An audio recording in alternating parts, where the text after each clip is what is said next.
Hoya linearis versus retusa. My Hoya linearis is like a cascading waterfall of fuzzy green beans. The leaves are plump and covered in soft hairs that make it a joy to brush my fingers against. It grows in a neat, orderly way, with the long, slender leaves draping down gracefully from the pot. In contrast, my Hoya retusa is a bit of a wild child. Its leaves are flat and stick out in all directions, giving it a delightfully messy look. It reminds me more of a clump of playful grass clippings than a sophisticated vine. While both Hoyas are beautiful, the linearis feels more delicate and the retusa brings a touch of whimsy to my plant shelf. See more 566 species in genus Hoya at monsteraholic.com. Hoya linearis versus Ripsalis. My Hoya linearis loves to climb. It readily wraps its long stems around any support I offer, creating a lush, cascading curtain of foliage. Watering it is a breeze, I just let the soil dry out slightly between soaks. Hoya ripsalis, on the other hand, is more of a hanging basket kind of plant. Its thin, segmented stems are reminiscent of a coral reef, with tiny, round leaves scattered along them. It almost feels like a wannabe air plant, preferring infrequent watering and bright, indirect light.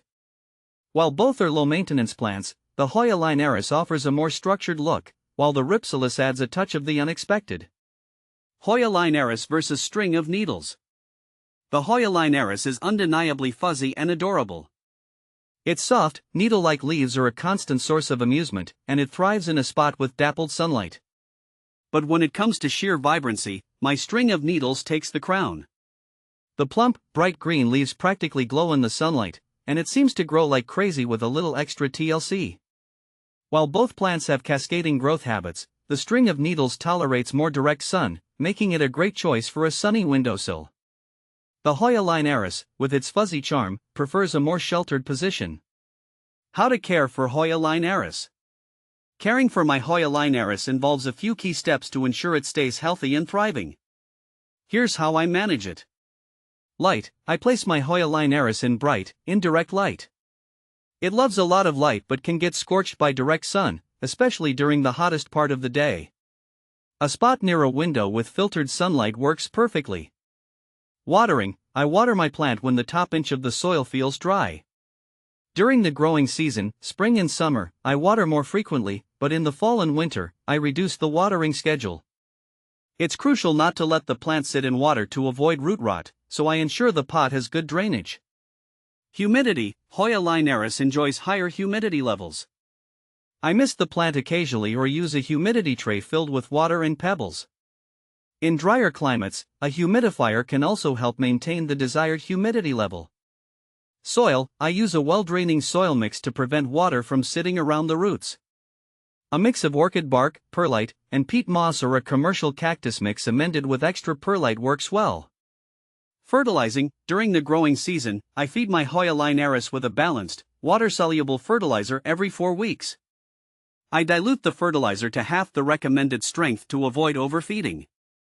I stop fertilizing in the fall and winter when the plant's growth slows down. Pruning and training. I trim back any leggy or dead vines to encourage bushier growth. Hoya linearis can also be trained to climb a small trellis or allowed to hang, showcasing its beautiful, trailing vines. Pest control. I keep an eye out for common pests like spider mites, mealybugs, and aphids. Regularly wiping the leaves with a damp cloth helps keep pests at bay, and I use insecticidal soap if I notice an infestation. Temperature. Hoya linearis prefers temperatures between 60 to 80 degrees Fahrenheit, 15 to 27 degrees Celsius. I keep it away from cold drafts and sudden temperature changes, which can stress the plant. By following these care tips, my Hoya linearis stays healthy and continues to produce its lovely, cascading vines. How to propagate Hoya linearis. To propagate my Hoya linearis, I take stem cuttings that are about 4 to 6 inches long, making sure each cutting has several leaves and at least 2 nodes. After cutting, I let the ends dry out for a few hours to prevent rot. I then place the cuttings either in water or directly into a well-draining soil mix. If I use water, I change it regularly to keep it fresh. In soil, I keep the cuttings moist but not waterlogged. Within a few weeks, roots usually start to form. Is Hoya linearis fast growing? How fast does Hoya linearis grow? While not particularly fast-growing, Hoya linearis is not slow either. It tends to have a steady growth rate, putting out new vines and leaves gradually. I find that it grows faster during the warmer months when it gets plenty of light and humidity. When does Hoya linearis flower? I bought my Hoya linearis from an online specialty plant shop, but they can also be found at local nurseries, garden centers, and even on plant enthusiast forums or social media marketplaces. It might take a bit of searching to find a healthy specimen, but checking with local plant shops or reputable online sellers can yield good results.